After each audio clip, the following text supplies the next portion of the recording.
क्या होगा तीसरे दिन।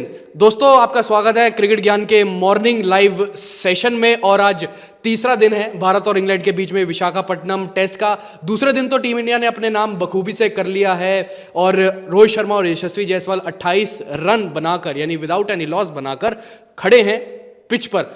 आदित्य भाई हैं मेरे साथ, फिर से जुड़ गए हैं। डे 2 पर भी मेरे साथ जुड़े हुए थे, पर लेकिन आदित्य भाई क्या कुछ रणनीति रहने वाली है आज रोहित शर्मा और यशस्वी जायसवाल की। और सबसे इंपॉर्टेंटली मैं बात करना चाहूंगा शुभमन गिल, श्रेयस अय्यर और साथ साथ केएस भरत की, क्योंकि रोहित शर्मा यशस्वी जायसवाल के अलावा मिडिल ऑर्डर में इन तीनों से ही सबसे ज्यादा अभी फिलहाल के लिए उम्मीदें हैं। हम बिल्कुल भी वो वाली गलती नहीं सह सकते जो कि हैदराबाद टेस्ट में हुई थी तीसरे दिन के कोर्स पे या उसके आने वाले दिनों की। उसके साथ ही साथ पहले पारी की गलती हम बिल्कुल भी सहन नहीं कर पाएंगे। इंग्लैंड को एक जबरदस्त और बढ़िया टारगेट देना है तो तीसरे दिन में खेल अपनी तरफ करना पड़ेगा हर एक बल्लेबाज को। बिल्कुल। देखिए, अगर हम बात करें कि जैसे आपने शुरुआत किया कि रोहित और यशस्वी की पार्टनर से, तो हम यही चाहेंगे कि पहला 1 घंटा कम से कम, अगर भले रन उस गति से नहीं आए जिस गति से बनाना चाहते हैं दोनों खिलाड़ी, लेकिन आप दोनों उस मैदान पर खड़े रहो और ये मेक श्योर करो कि पहले घंटे में हम विकेट नहीं देंगे। और अगर ये पॉसिबल हो गया तो ये चीज़ हमें याद होगा। रोहित शर्मा का हम जब बैठकर बात कर रहे थे तो रोहित शर्मा का एक रिकॉर्ड हमने देखा था कि आखिरी बार जब टेस्ट मैच यहाँ पे खेला गया था तो 2 सेंचुरीज थी उनकी यहाँ पे। तो अगर वैसी पारी अगर हम देखते हैं यहाँ पे आती है वैसी पारी, तो ये बहुत ज़्यादा अहम हो जाएगा टीम इंडिया के लिए और एक कहीं ना कहीं जीत को पक्की कर देगा, गारंटी कर देगा कि अब तो इंडिया को ही मैच जीतना है यहाँ पे। दूसरी बात आपने कहा कि गिल, अय्यर और भरत की, उनके लिए करो और मरो वाला मैच में होने वाला है ये पारी। क्योंकि अगर आप देखें कि हो सकता है कि विराट कोहली तीसरे से वापस आ जाए, ऐसा रिपोर्ट्स आ रही हैं कि केएल राहुल भी वापस आने वाले हैं तीसरे टेस्ट में, तो कौन बाहर जाएगा? तो अगर आपने खुद ही पहले 3 नामों में जो है जवाब दे दिया उस बात का। बिल्कुल। तो अगर वो दोनों वापस आएंगे, विराट कोहली वापस आएंगे और केएल राहुल वापस आएंगे, तो उनका प्लेइंग 11 में खेलना पक्का है, हर सभी को पता है। बिल्कुल, इसमें कोई बहुत दिमाग लगाने की जरूरत है नहीं। तो अगर वो दोनों वापस आएंगे तो किन्हीं 2 बल्लेबाज को बाहर जाना पड़ेगा। और भारत की जो बात करूं तो जुरेल बैटिंग का इंतजार कर रहे हैं। और अगर आप, अब वो जमाना नहीं रहा कि सैयद किरमानी खेल जाएंगे अब किरमानी नहीं खेल सकते, या आप कोई भी बात करो आप, अभी पंत फिलहाल फिट है नहीं अभी खेलने के लिए, बिल्कुल नहीं है। लेकिन जी, इंडिया के पास अब वो ऑप्शन ऐसा नहीं है कि आप सिर्फ विकेट कीपर के तौर पर टीम इंडिया में खेल जाओ। अब आपको बल्लेबाजी करनी पड़ेगी। और अगर आप बल्लेबाजी करके नहीं दोगे तो आपकी प्लेइंग 11 में जगह नहीं बनती है। वो तो बनती भी नहीं है पूरे तरीके से। पर लेकिन जो केएस भरत की खामी दिखी थी दूसरे दिन पर, उन्होंने एक स्टंपिंग भी छोड़ी और मेरे ख्याल से एक कैच भी ड्रॉप हुआ। पर लेकिन फील्ड में भी खैर वो एक कैच ड्रॉप हुआ था। पर लेकिन जैसे कि अभी आदित्य भाई ने कहा कि पूरे तरीके से यहाँ पर केएस भरत को, खैर जब उनकी बारी आए विकेट कीपिंग की तो वो भी ढंग से करनी पड़ेगी, क्योंकि एक एक चांस, एक एक टेस्ट मैच और एक एक पारी में जो रोल है केएस भरत का, वो इंपॉर्टेंस उस चीज़ को देनी पड़ेगी। नहीं तो बाहर बैठे हैं ईशान किशन भी बैठे हैं, बाहर ऋषभ पंत भी बैठे हैं और ध्रुव जुरेल तो खैर इसी स्क्वाड में है, वो बात तो इंपॉर्टेंट है ही। पर लेकिन जैसा आपने भी बोला था 1 घंटे वाली बात, पहला 1 घंटा टिक कर बिताना है, उसके लिए जो पहला आधा घंटा होगा उसमें इनकी अप्रोच बहुत क्लियर रहनी होगी। और वैसे हमने देखा जो, तो अगर आप पहली पारी की बात करो तो इवन रोहित शर्मा भी काफ़ी ज़्यादा जब सेट हो गए थे तो काफ़ी अच्छे लग रहे थे बल्लेबाजी करते हुए, चाहे वो शुभमन, श्रेयस, इन सब की बात करें। सेट होकर जो है कन्वर्जन रेट इनका लगातार डाउन होता जा रहा है। सेट हो गए हैं पिच पर, उन्होंने समझ लिया है क्या कुछ करना है क्या नहीं करना, लेकिन फिर भी विकेट देना, ये मेरे हिसाब से जो है पहली गेंद से आउट होने से भी ज़्यादा बड़ी गलती है ये। बिल्कुल गलती। और आप रोहित शर्मा से उम्मीद नहीं कर सकते। आप कप्तान हो, इस टीम में रोहित, इस टीम में विराट कोहली नहीं है, केएल राहुल नहीं है। ऐसा नहीं है कि ये टीम सीनियर खिलाड़ी से भरी पड़ी है कि आप किसी के भरोसे छोड़ के जा रहे हो। आपको खुद जिम्मेदारी लेनी पड़ेगी, क्योंकि ये टीम आपके भरोसे खड़ी हुई है। इस टीम में आपके बाद बैटिंग करने वाले जो बैट्समैन आ रहे हैं वो एक तो युवा हैं, एक तो युवा तो हैं ही ज़्यादा, उनके साथ देखो आपकी फॉर्म में भी नहीं है।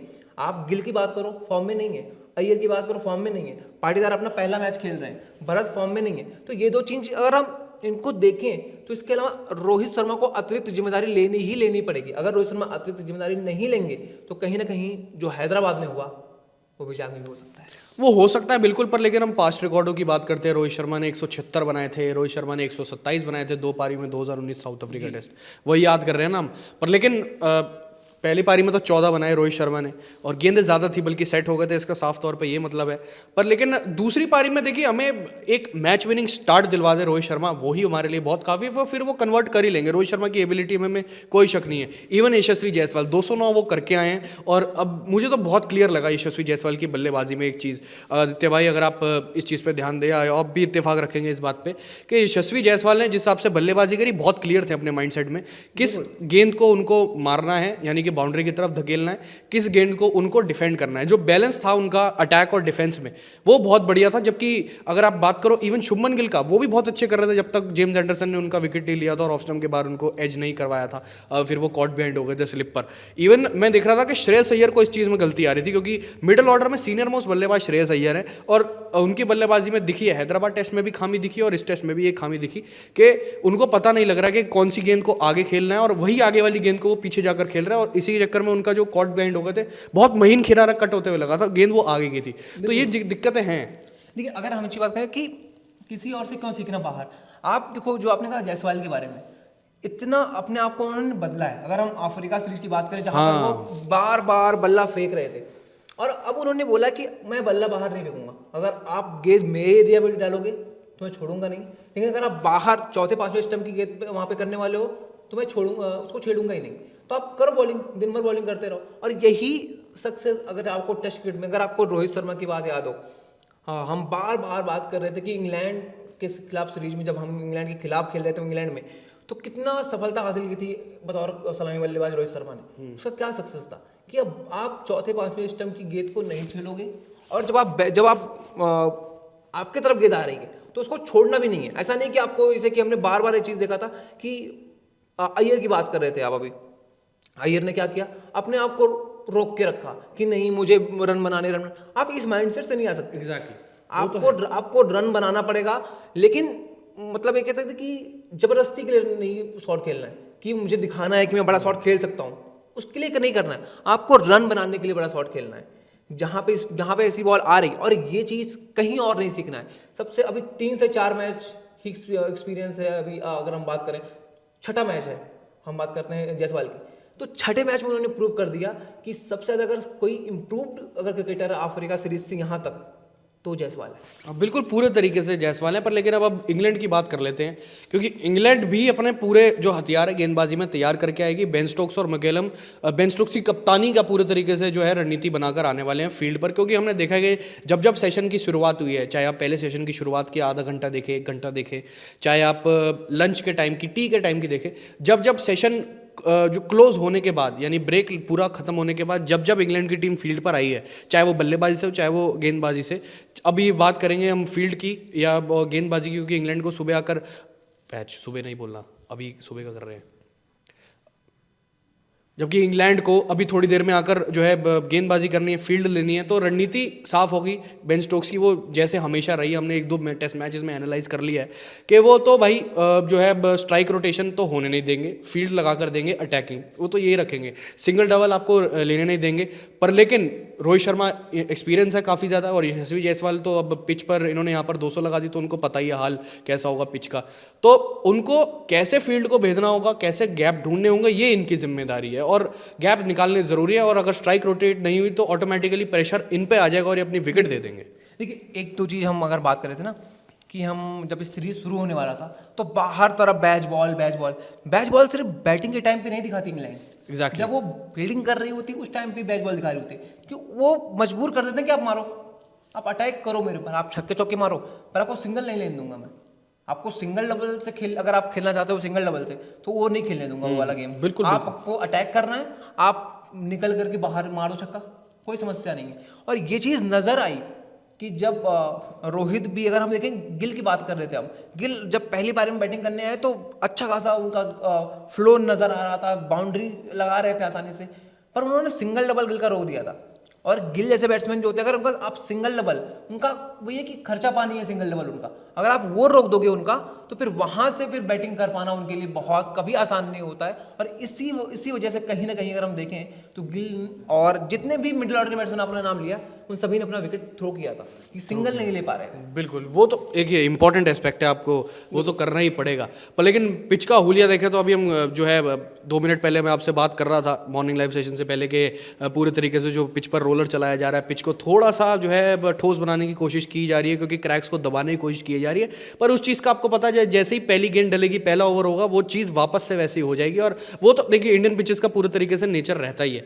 उसके बाद क्या कुछ जो है एंडरसन जो है मतलब हार्म करेंगे टीम इंडिया को, हानि पहुंचाएंगे। इवन बात करो शोएब बशीर, टॉम हार्टली, या अगर आप रेहान अहमद की बात करें, रेहान अहमद को ढंग से यूटिलाइज नहीं करा जो है बेन स्टोक्स ने पहले पारी में, बहुत देर लगा दी। मुझे ये लग रहा है ना कि रेहान अहमद का एक लेग स्पिनर होने का जो एक नुकसान है उन्हें झेलना पड़ रहा है, क्योंकि आप लेग स्पिनर के साथ क्या होता है, कुलदीप के साथ भी देखते हैं कि अगर आपने टप्पा सही नहीं पकड़ पाए आप, तो आप बहुत महंगे साबित हो जाते हो। वो तो कहीं ना कहीं ये एक चीज़ हमें नजर आती है कि अगर रेहान अहमद ने अभी तक 3 मैच में नहीं पकड़ा है, 3 पारियों में, और इस पारी में भी अगर उन्होंने नहीं पकड़ा, तो कहीं ना कहीं इंग्लैंड को 4 गेंदबाजों के साथ ही जाना पड़ेगा, और चौथा गेंदबाज आपके रूट होंगे। रूट तो है ही, रूट तो बैठे ही है ना करने के लिए अपना काम। बिल्कुल। और एक चीज़ में जैसे आपने कहा ना कि इंग्लैंड की टीम तैयार होकर आने वाली है, तो एक चीज़ मुझे लगता है कि इंडिया को तैयार होकर आना चाहिए कि जब भी एडरसन बॉलिंग कर रहे हो, तो चौथे और पांचवें स्टंप की गेंद को बिल्कुल आप जाने दीजिए। ये जो आपने बात कह दी है,